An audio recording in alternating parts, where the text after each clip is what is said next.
So over these past couple of weeks, I've spent some time playing around with Intel's Core Ultra 9 285K. I delved into some tuning aspects of the CPU and tested its performance in a wide variety of different games. I then decided to pit it against my tuned Intel Core i9 14900K across 40 games. This will give you guys a thorough insight as to how much slower or better the Raptor Lake architecture is against their previous generation Raptor Lake CPU when it comes to gaming performance with tuning involved. Let's get into it. Hey, if you enjoy content like this, drop a like, make sure to subscribe, and smash that bell so you never miss another video. Hey, what is going on guys? Danny here, welcome back to the channel and I hope you've all been doing well. Today we'll be doing a head-to-head showdown between Intel's latest flagship, the Core Ultra 9 285K, against their previous generation Core i9 14900K. This is a comparison I've been wanting to do for a while now. I know Intel in the PC gaming and hardware space has been getting quite a lot of hate, but I still wanted to make this video just to satisfy my own curiosity and also because I just find testing various hardware to be intriguing. Now I was finally also able to get my hands on a 9800X3D with the limited stock we had here in Canada. It was just a mission. I will also be doing some tuning on that CPU and pitting it against these Intel CPUs, so stay tuned for that video. I've been using a i9 14900K in my test bench for about a year now and have tuned it so it runs much better than stock. I've also had the chance to play around with tuning the 285K, and there is a lot more than you can tune with the Raptor Lake architecture. Along with that, I delved into a bit of memory overclocking and the results looked pretty promising. This was also another reason why I wanted to make this video, because the vast majority of larger tech tubers and review outlets were benchmarking the CPUs at stock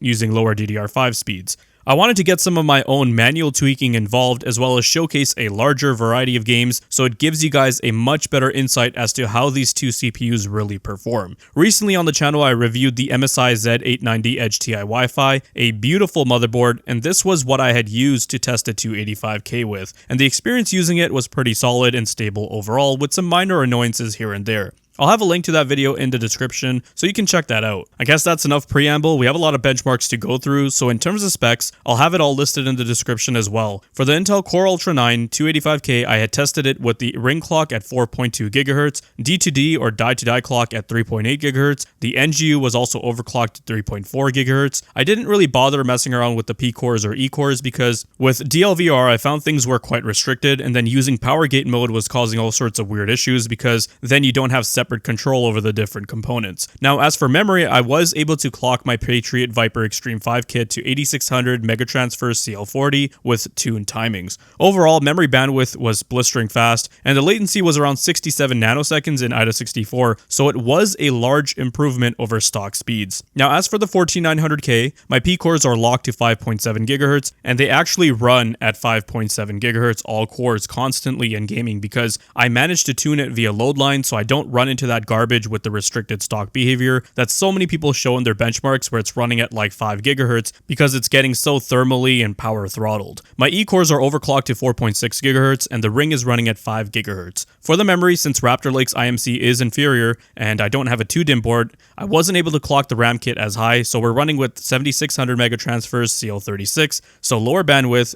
but despite that, latency is much lower on the Raptor Lake CPU, and you guys will see just how that plays out during the gaming benchmarks. The 14900K was tested using MSI's Z790 Carbon Max Wi-Fi 2 board. Both CPUs were cooled by MSI's E360 AIO. The GPU is an MSI RTX 4090 Gaming X Trio with a plus 205 offset to the core and plus 1500 on the memory. The games are installed on Corsair's MP600 Pro LPX 4TB, and powering all the components is an EVGA 1000G3. We tested using Windows 11 23H2 with virtualization disabled, and also my own OS tweaks, which involves configuring the core parking policy and also debloating Windows with a lot of the garbage and excess it has. Before we jump into benchmark results for our games, I wanted to first show you guys some of the data I collected from a 30-minute run of The Last of Us Part 1, which is a very multi-threaded game and pushes the CPU quite hard. You'll see during the test, the Core Ultra 9 285K was on average consuming 142 watts, which is about 14 watts less than our 14900K. So even though it is more efficient, the difference between the 285K versus a tuned Raptor Lake CPU is not that large. Of course, if the 4900K was stock, you'd see it run away with power, but it can be much closer than what most reviewers are showing. With that said, power consumption still needs to come down, and you'll see in my future video how things just get embarrassing for Intel when we bring AMD into the mix. As for temps, since the delta for power wasn't that large, then it makes sense to see both CPUs running around 60C, which isn't too bad. So all in all, while the 285K would be a drastic improvement over a stock 4900K, if you tune your Raptor Lake CPU, then you can pretty much make it just as efficient. And efficiency is key, so even though it's cooler and consumes less power, if there's less performance per watt or FPS per watt, then is it actually more power efficient? With that said, let's move on to our gaming benchmarks. I tested all the games at 1080p with most on the high preset, with some exceptions which will be noted. The first game we have is Stalker 2, and right off the bat we see some decent results. Well, relatively speaking, as our 285K is able to offer basically identical performance as our 4900K. What I will say though is that this game definitely needs more optimization. You'll see later on when we take a look at a game like Metro Exodus, which in my opinion looks just as good if not better, and it runs way better. Assassin's Creed Mirage is up next, and this game is primarily GPU bound, but you can see the 4900K is 13% faster than the 285K for the average FPS, and we see the same margin for the 1% lows. Both CPUs already offer a good experience, but the advantage of the 4900K is noteworthy. God of War Ragnarok is quite interesting. While we see both CPUs offer good performance, it's the 4900K when tuned which pulls far ahead, especially in the 1% lows where we see a large 24% delta resulting in smoother performance. Alright, so this one is for the COD bros, and I know just how much this crowd are looking to maximize performance. So with the basic preset at 1080p, both CPUs offer relatively high average FPS. The 4900K is 26% faster on average, but it's the 1% lows where we see a massive difference, 62%, which is just staggering. These kinds of games are quite latency sensitive, so despite applying tunes to the Ring and D2D to bring that latency down further, it still can't come close to a tuned Raptor Lake CPU. Counter-Strike 2 with low settings is pretty reliant on single core, but also needs low latency, and again we see the 4900K is just much faster, 47% on average, but the 1% lows are much closer than what we saw in COD. Still, 26% better lows do make a difference. Black Myth Wukong is a fairly recent title which came out late this past summer, and I had a great time with it. It's built on UE5 and is graphically demanding, and I was honestly expecting the performance in this title to be relatively close, but I was wrong. We're seeing the 4900K just stomp the 285K with a 41% better average FPS and 40% better in the 1% lows. This is a pretty fast-paced action game, so having a nice consistent frame rate with minimal dips will go a long way. In Starfield, testing in the busy city of New Atlantis, which is a pretty demanding CPU spot, we see that both CPUs offer similar performance, albeit the 4900K is still faster, offering 12% better average FPS and 9% on the 1% lows. Hellblade 2 is a pretty demanding game and is mostly GPU bound as evident by our results. The 4900K is just 13% faster overall, but for a game dubbed as a walking simulator, I doubt that really matters here. Up next we have Warhammer 40,000 Space Marine 2, and we finally get a victory for our 285K, although it's not a large one, but still, a win is a win I guess. We're attaining 5% better average FPS, and the 1% lows are better by 13%. Ratchet & Clank Rift Apart is next, and I decided to use ray tracing here, as without it we'd end up hitting the 250 FPS cap, and so that wouldn't really allow us to see the differences between the CPUs if there was any, but I'm glad I did because ray tracing can also be pretty heavy on the CPU, especially on the 1% lows, and seeing this result makes me want to make a separate ray tracing benchmarking video involving CPU testing. So let me know if you guys would be interested in that. But we can see that overall the 4900K is much faster than the 285K, much more smoother as we get a higher average FPS, but 1% lows are a staggering 75% higher. In Returnal, we're seeing the 4900K show a large performance gap against its new successor, offering 24% better average FPS and 1% lows. Results in Horizon Forbidden West look a bit better, but not enough to outperform the 4900K. The previous generation flagship is still 9% faster, and in the 1% lows we're seeing a larger gap of 14%. So that seems to be a recurring theme here, just better minimum FPS, and that would entail a smoother experience. In Ghost of Tsushima, we see the same thing. The 4900K is is 11% faster on average, and for the 1% lows, we see a larger 14% gap, implying that during those heavy action scenes, the 4900K CPU is the one you want to go with to ensure that performance is overall smoother.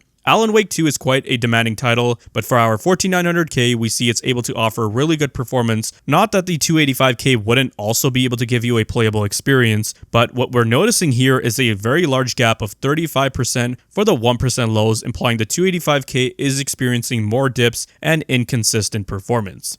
In Remnant 2, the Core Ultra 9 285K achieves an average FPS of 145 FPS, with 1% lows at 87 FPS, while the Core i9 14900K outperforms it with an average of 178 FPS and 1% lows at 120 FPS. This suggests that while the 285K maintains solid performance, the 14900K's higher frame rate in this title highlights its better optimization for the game's engine, making it the superior choice for competitive or high refresh gaming in this scenario. In The Last of Us Part 1, the 285K delivers an average of 200 FPS with 1% lows at 149 FPS. The 14900K slightly edges ahead with an average of 204 FPS and 1% lows at 154 FPS. The performance gap here is minimal, suggesting that both CPUs handle this title exceptionally well. For gamers, the difference is negligible, and either CPU would provide a smooth, high refresh experience. It's a sign of good CPU optimization. In Marvel's Spider-Man Remastered, the 14900K holds a slight edge, with a 2% higher average FPS compared to the 285K. However, the 1% low FPS shows a more notable gap, with the 14900K delivering a 37 FPS advantage, ensuring smoother frame pacing in demanding scenes. This highlights the 14900K's superior consistency in handling the game's open-world complexity. In Gears 5, the average FPS difference between the 285K and the 14900K is negligible, with just a 0.5% advantage for the 14900K. However, the 1% low FPS tells a different story, with the 14900K delivering a significant 25 FPS lead. This means that the 14900K offers noticeably better frame stability during intense combat scenes, reducing stutter and ensuring a smoother experience. In Total War Warhammer 3, the 14900K holds a substantial 32% advantage in average FPS over the 285K, showcasing its superior performance in a CPU-intensive title. The 1% low FPS difference is even more dramatic, with the 14900K delivering a 42 FPS lead. This highlights its ability to handle large-scale battles with significantly less stutter, providing a smoother and more consistent gameplay experience during the most demanding moments. In Forza Horizon 5, the 14900K achieves 16% higher average FPS compared to the 285K, emphasizing its advantage in pushing peak performance in well-optimized racing titles. The 1% low FPS difference, with the 14900K ahead by 23 FPS, underscores its ability to deliver a smoother experience during high-speed moments and complex environmental scenes, reducing dips in performance.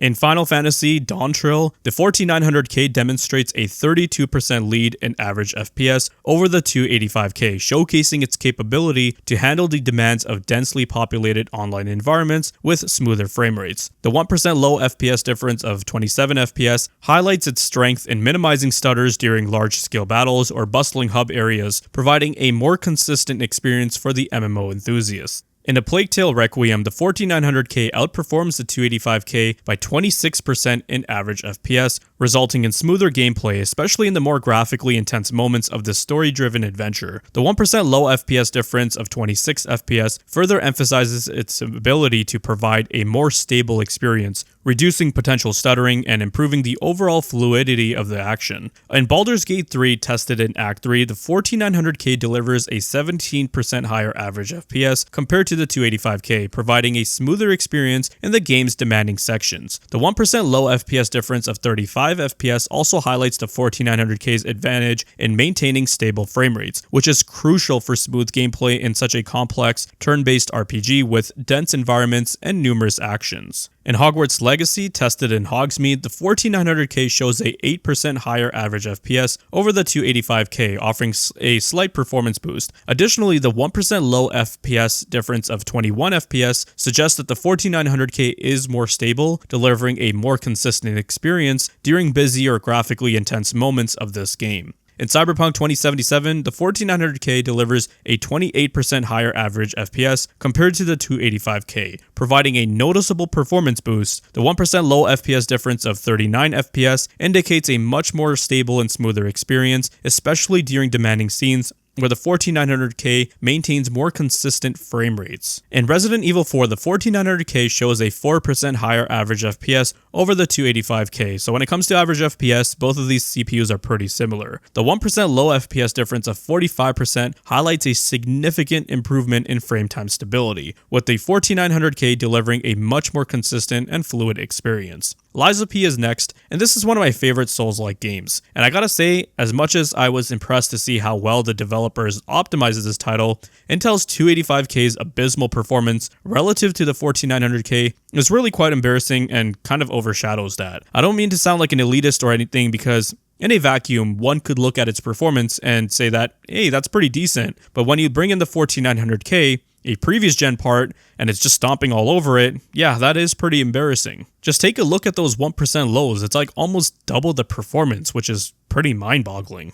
Looking at the results from Red Dead Redemption 2 feels like a breath of fresh air, honestly, and I can't believe we're at this stage where an almost near tie for the 285K feels like a good result, considering the abysmal results we were seeing before. Next up is The Witcher 3 with the DX12 update, a game known for its demanding open-world visuals. I was honestly impressed by how the 285K handles this title, but when you see the 14900K's performance, it really shows the difference in raw power, or I guess the better latency that the 14900K has.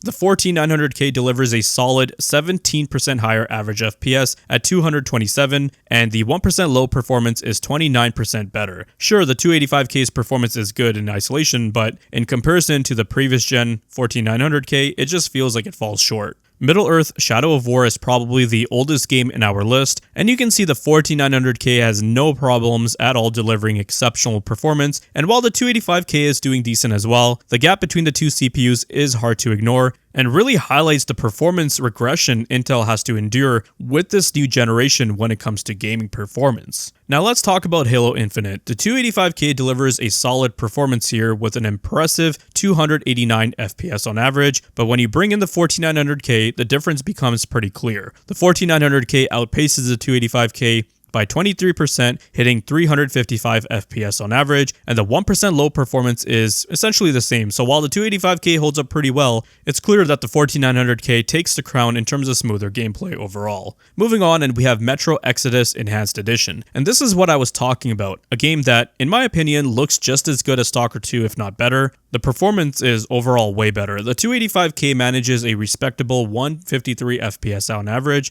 but the 14900K pulls ahead with a 10% performance boost, hitting 169 FPS on average. The 1% lows also show a clear gap, with the 14900K's 121 FPS versus the 285K's 96 FPS, making for a smoother experience overall. It's clear that the 14900K continues to have the edge, even in a demanding title like this one. Next up is Atomic Heart, a visually stunning game with some intense action. The 285K looks like it's holding its own, averaging 211 FPS, with the 1% lows at 108, which may seem decent at first, but that's a pretty big variance. However, the 14900K really flexes its muscles here, outperforming the 285K by a solid 33%, reaching 280 FPS on average, and a much higher 1% lows of 197 FPS. That's a whopping 82% better in lows. Just crazy how bad the dip is affecting Intel this generation. This clear performance gap shows that the 285K is just atrocious relative to the 14900K. Doom Eternal is up next, and both CPUs absolutely shine here, delivering a buttery smooth experience. The developers really nailed the optimization, and it shows. That said, the 14900K still outperforms the 285K by a notable margin. While the 285K holds strong with 483 FPS on average and 1% lows of 349, the 14900K takes it a step further with 635 FPS and 1% lows of 423. That's a 31% improvement in average FPS and a 21% boost in 1% lows, which is impressive. But again, it's important to note that both deliver an exceptional experience regardless. Imagine if all games were optimized like this, then pretty much all benchmark channels and I guess hardware channels would just die overnight because nobody would care. All the FPS is great. Shadow of the Tomb Raider is up next, and while both CPUs handle the game with ease, the 4900K pulls ahead with a noticeable performance advantage. The 285K delivers a solid 289 FPS on average, with 1% lows of 198, but the 4900K outpaces it by 10%, reaching 317 FPS on average, and the 1% lows of 227. That's a 9% increase in average FPS, and a 29 FPS improvement in 1% lows, further highlighting the 4900K's superior performance in this title. The Rift Breaker is next, and this game seemed to be giving me a stuttery experience with the 285K, and it really shows in the results. I guess this is something that Intel will have to address with that upcoming Magic Gaming patch that a lot of people are talking about. The 285K delivers an average of 164 FPS with 1% lows of 99, but the 4900K steps it up with an impressive 229 FPS on average and 1% lows of 146. That's a 40% increase in average FPS and a 47 FPS improvement in 1% lows, making the 4900K feel much smoother and more stable in this fast-paced RTS game. Hitman 3 sees solid performance from both CPUs, but the 4900K pulls ahead with a noticeable difference. The 285K averages 320 FPS with 1% lows of 253, while the 4900K boosts that to 368 FPS and 1% lows of 286. That's a 15% increase in average FPS and a 13% gain in 1% lows, which translates to a smoother overall experience with the 4900K. Now that the advantage would really come into help with a game like this, which is fairly slow paced. Mountain Blade 2 Bannerlord shows a clear advantage for the 4900K, delivering a smoother experience overall. The 285K averages 298 FPS with 1% lows of 168, while the 4900K pushes those numbers to 323 FPS and 1% lows of 190. That's about an 8% improvement in average FPS and a 22 FPS boost in 1% lows, which makes a noticeable difference in maintaining consistent gameplay, especially in the more chaotic battles. Watch Dogs Legion shows a more modest difference between the two CPUs. The 285K averages 179 FPS with 1% lows of 127, while the 4900K achieves 187 FPS and 1% lows of 146. That's a 4% improvement in average FPS and a 19 FPS boost in 1% lows. While the gap isn't massive, the 4900K still provides the faster and smoother experience. The last game we have is Far Cry 6, which is a fairly CPU-bound game, with the 285K averaging 182 FPS and a 1% low of 131, while the 4900K pulls ahead with 230 FPS and a 1% low of 173. This results in a 26% improvement in average FPS and a 42 FPS advantage in 1% lows. Given the CPU-bound nature of this game, the 4900K's higher performance is especially impactful for smoother gameplay in those demanding scenarios. Alright, so let's take a look at our 40 game average. We can see how the gap between the 285K and 4900K is a lot larger than what Intel would like you to believe, and also what most mainstream tech tubers showed. Now, some of you may not find it applicable because you just care about out-of-the-box numbers, but I'm someone who likes to tinker around with my systems and get the most out of them without having to resort to extreme overclocking territory. In this case, overall, we find that the tuned 14900K is 20% faster when it comes to the average FPS, but the bigger takeaway is about the 1% lows, where we see a 27% difference. There were many games that showed some pretty large variance with FPS and dips on the 285K, whereas on the 4900K, the performance stayed a lot more consistent. But this 40 game average bar chart doesn't do the breakdown justice, so when we take a look at the games collectively, it gives us a much better insight. When it comes to the average FPS, there were 23 games that showed a 15% or higher advantage that the 4900K offered over the 285K. Now, to be fair, there were a few titles where the average FPS was in the diminishing returns territory. However, when it comes to 1% lows, this is where performance stability is even more crucial, as this tells us how much more consistent the experience is in gaming when it comes to the 4900K versus the 285K. And here we can see that there were 27% games that offered a 15% or higher advantage, or more specifically, 16 games that offered a 31% or higher advantage. It seems kind of mind-boggling at first, but when you look at the architectural changes Intel made with Raptor Lake, it seriously took a huge toll on the CPU's gaming performance, because as I showed in the start, the latency penalty is horrendous, and this is despite tuning some of the interconnect frequencies and using faster memory with some tuned timings. It just didn't help close the gap, which kind of makes me wonder how horrendous performance would have been if I had just left it bone stock. Honestly, I think Intel's marketing really should have just said, you know what, we're not even going to mention the word gaming in this presentation when we release these things. Instead, our marketing is going to solely focus on this rebuild we have going on, and we're going to be talking about the major strengths of this platform. They should have just catered that entire gaming segment, going more in depth with the NPU performance and AI and talking about workstation performance. For gamers, just tell them, hey, this isn't for you. We have something in the works, it's down in the pipeline, but you'll have to be patient. In the meantime, we have Raptor Lake, which is still plenty fast for your gaming needs. I know there will be some folks in the comments, they've probably already left their rage comment and left by now, and they're probably stating stuff like, oh yeah, you should have waited for the magic fix that Intel promised. But hey, that's not on me, that's on Intel, because they shouldn't be releasing broken products then. So yeah, that's Arrow Lake's gaming in a nutshell. I gotta say it's been a major disappointment, especially because I was anticipating Arrow Lake since like last year. From an architectural perspective and tuning perspective, it's kind of cool, but other than that, I personally just don't see any value in it, especially for gamers. But thankfully, things are going to be getting a lot more exciting on the channel as I'll be releasing some videos in the near future focusing around the 9800X3D. As for now, that'll be doing it for this one, and we'll touch base in the next video. If you guys found this video to be informative and entertaining, then leave a like. Let me know your thoughts and comments down below. Be sure to check out the video description for cool links and ways to support the channel, such as using my Amazon affiliate link. And if you're interested in seeing more content like this, then consider subscribing, I'd greatly appreciate it. Thank you guys so much for watching, take care, and I'll see you in the next one.